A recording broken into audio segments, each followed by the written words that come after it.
পৃথিবীর ইতিহাসে এমন কিছু মানুষ এসেছিলেন যাদের জীবন শুধু ইতিহাস নয়, বরং পুরো মানবজাতির জন্য শিক্ষা, সতর্কবার্তা আর আলোর পথ।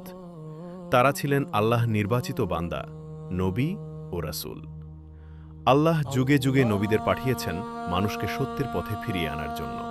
কিন্তু অধিকাংশ জাতি সত্যকে সহজে গ্রহণ করেনি। তারা অহংকার করেছে, উপহাস করেছে, আর শেষ পর্যন্ত নিজেদের ধ্বংস নিজেরাই ডেকে এনেছে। হযরত আদম আলাইহিসসালাম পৃথিবীর প্রথম মানুষ এবং প্রথম নবী। আল্লাহ তাকে সৃষ্টি করেছিলেন বিশেষ মর্যাদায়। ফেরেশতাদের আদেশ দেওয়া হয়েছিল তাকে সম্মান করার জন্য, কিন্তু ইবলিস অহংকারে অন্ধ হয়ে সেই আদেশ অমান্য করে। সেখান থেকে শুরু হয় মানুষ ও শয়তানের চিরন্তন সংঘর্ষ। এরপর এলেন হযরত নূহ আলাইহিসসালাম। তিনি তার জাতিকে দিনের পর দিন, বছরের পর বছর আল্লাহর দিকে ডাকলেন, কিন্তু মানুষ তাকে নিয়ে হাসাহাসি করত, তাকে পাগল বলতো। যখন নূহ আলাইহিসসালাম মরুভূমির মাঝে বিশাল নৌকা তৈরি করছিলেন, মানুষ তখনও তাকে উপহাস করছিল। কিন্তু একদিন আকাশ ফেটে বৃষ্টি নামল, পৃথিবী পানিতে ডুবে যেতে শুরু করল, আর সেই মহাপ্লাবনে ধ্বংস হয়ে গেল অবাধ্য জাতি। শুধু বেঁচে গেল যারা ঈমান এনেছিল। হযরত হুদ আলাইহিসসালামকে পাঠানো হয়েছিল আদ জাতির কাছে। তারা ছিল অত্যন্ত শক্তিশালী জাতি। উঁচু প্রাসাদ, বিশাল দেহ আর সীমাহীন অহংকার ছিল তাদের পরিচয়। তারা ভাবত তাদের চেয়ে শক্তিশালী আর কেউ নেই। কিন্তু যখন তারা আল্লাহর নির্দেশ অমান্য করল, তখন ভয়ঙ্কর ঝড় তাদের সব শক্তিকে ধূলিসাৎ করে দিল। এরপর এলো সামুদ জাতি। তাদের কাছে পাঠানো হয়েছিল হযরত সলেহ আলাইহিসসালামকে। তারা পাহাড় কেটে রাজপ্রাসাদ বানাত।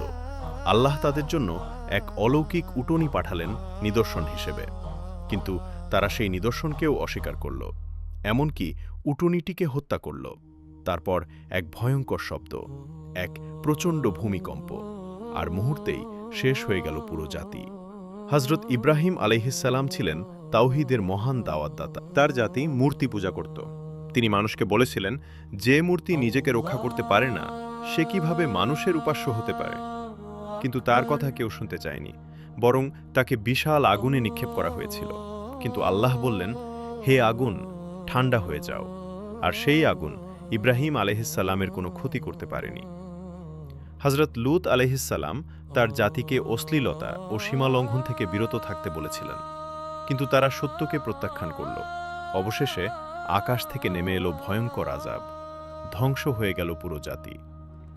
হযরত মূসা আলাইহিসসালামকে পাঠানো হয়েছিল ফেরাউনের কাছে। ফেরাউন নিজেকে খোদা দাবি করত, সে মানুষকে অত্যাচার করত। মূসা আলাইহিসসালাম আল্লাহর বার্তা নিয়ে তার সামনে দাঁড়ালেন। আল্লাহ তাকে বহু নিদর্শন দিলেন, কিন্তু ফেরাউন অহংকার ছাড়েনি। অবশেষে যখন মূসা আলাইহিসসালাম তার অনুসারীদের নিয়ে সমুদ্রের সামনে পৌঁছালেন, আল্লাহ সমুদ্রকে দ্বিখণ্ডিত করে দিলেন। আর যখন ফেরাউন সেই পথ অনুসরণ করতে গেল, সমুদ্র আবার এক হয়ে তাকে গ্রাস করল।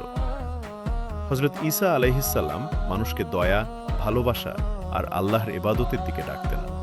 আল্লাহর ইচ্ছায় তিনি অসুস্থ মানুষকে সুস্থ করতেন, অন্ধকে দৃষ্টি ফিরিয়ে দিতেন। তবুও তার বিরুদ্ধেও ষড়যন্ত্র হয়েছিল। সবশেষে এলেন মহানবী হযরত মুহাম্মদ সাল্লাল্লাহু আলাইহি ওয়াসাল্লাম। তিনি এমন এক যুগে এসেছিলেন যেখানে মানুষ অন্ধকারে ডুবেছিল। অন্যায়, জুলুম, কুসংস্কার আর মূর্তি পূজায় ভরা ছিল সমাজ। তিনি মানুষকে শিখিয়েছিলেন সব মানুষ সমান, আল্লাহর কাছে মর্যাদা নির্ভর করে তাকওয়ার উপর। তাকে অপমান করা হয়েছে, রক্তাক্ত করা হয়েছে, নিজ শহর থেকে বের করে দেওয়া হয়েছে।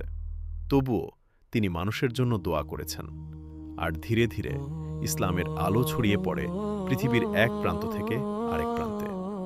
নবীদের জীবনের প্রতিটি গল্প আমাদের শেখায় সত্যের পথে বাধা আসবেই, কিন্তু আল্লাহর উপর ভরসা রাখা মানুষ কখনো একা নয়।